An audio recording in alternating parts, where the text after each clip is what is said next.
Good day everyone, this is Gian here, and today I'm making a video on sexual desires and fantasies and how to support yourself with stopping the pictures, the images, your imagination, your desires and wants to control your life.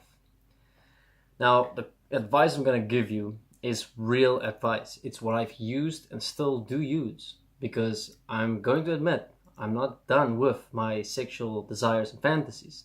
They do come up from time to time. But then I use this following technique to ground myself, to solidify myself, and to keep walking forward. Because this comes all from walking my destiny process, walking with self-forgiveness, walking with writing, walking with understanding that everything is designs, everything is programs, everything is literally brainwashed into you. You brainwash yourself to what you like or dislike. That is how it works.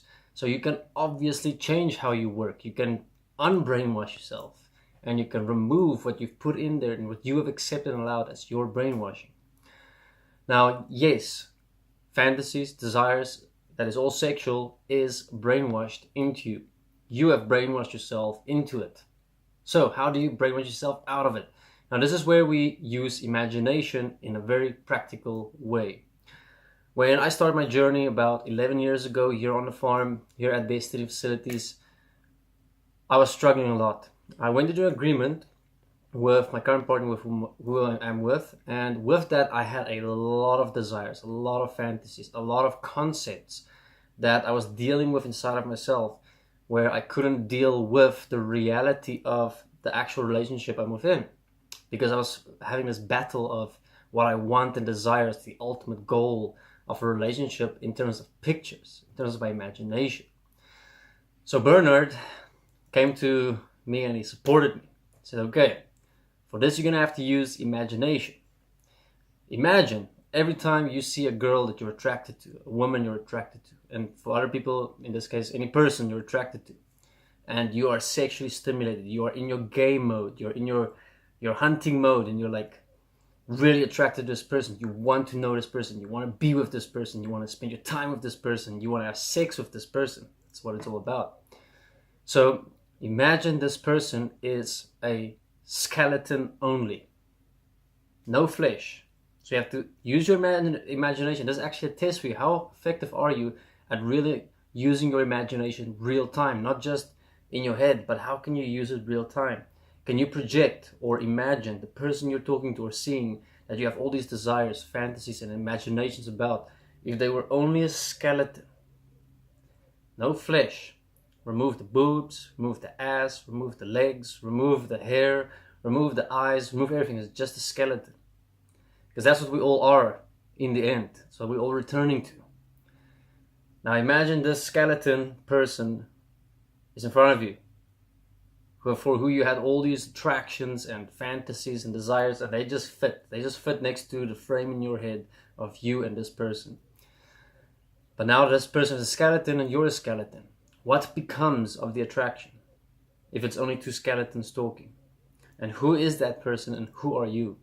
That's what becomes relevant now. Now you have to look at, who am I and who's this person? And then you can also imagine, if two skeletons had to have sex, what would be the purpose of that? What would be the point of that? That can still happen. It's just going to be two skeletons mixing and mingling and touching. But it's not about the flesh that is around the skeleton. So I had to apply this in real time when I found someone that just activates my programming. Programming of, that is the person that I want to be with. Now, in my case, I had a strong desire to not just have one relationship, but to have multiple relationships. So even if I was in a relationship, I would always still look for someone else as well, or two other people, because in my reality of Gian, I saw that I can have multiple partners and live with them together. So it was quite tricky for myself to stick to one person, and I had to start imagining, can I live with three other skeletons?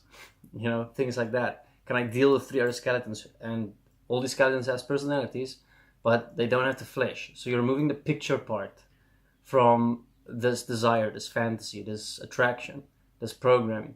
so you can deal with the reality. The reality is the bones, the skeleton, that which goes to the grave. So this is how I supported myself within dealing with desires, fantasies, and so on. Because my challenges was that even when I do remove the picture, there was still the emotional side to it. And this is where I had to get to writing. There was still the desires of specificity, meaning I wanted specific breasts, I wanted specific legs, and I wanted to experience it because I haven't experienced it yet. So there's a lot of like wants, desires, fantasies that has never been experienced it, and they keep coming back because there's somewhere I haven't applied effectively self-forgiveness, or I haven't effectively looked at the design of something for real. So I had to really inform myself on what is breasts actually, how do they actually work, what's their actual function, so that I can remove the brainwashing of they're just these play bags, that you can just play with. And when you have a certain size butt or ass or legs, and you have these two bodies just fusing together, that's so perfect. So I had to work through a lot of brainwashing, programming, and I had to move more towards the skeletal view. So if I look at someone, there's a skeleton, all right? I immediately remove the picture I'm seeing within my mind, and I project onto this person just a skeleton. And the same for me, I'm just skeleton. So this starts helping me to focus more on who am I instead of how I look as well, and to focus on who's the other person instead of how they look as well. And then to keep it practical, what can two skeletons do? They can touch. So touch becomes the most relevant thing. What you do in relationships in terms of intimacy, it's about the touch, not what you're touching. It's about how you're touching. And this becomes the important part to focus on with breathing. So I had to really like work through this for myself, because I had a massive programming as a child to images, pictures, relationships. What's the perfect relationship, the perfect bodies.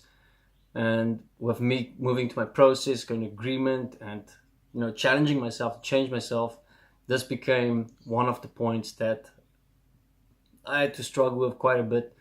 And when Bernard gave me this advice, I had to actually willingly apply it. You cannot just go, let me imagine skeletons. You have to actually apply it. So when you see someone, when you open a magazine, open a picture on your browser, look at the person that is moving their body, that's attractive to you, that you like, and what you like about a body, and then imagine there's just a skeleton. Do that. Actually create that image of that person, and then start seeing the person and go, am I still attracted? Is this still what I want? And then you'll also realize that no, you can actually program yourself to change yourself.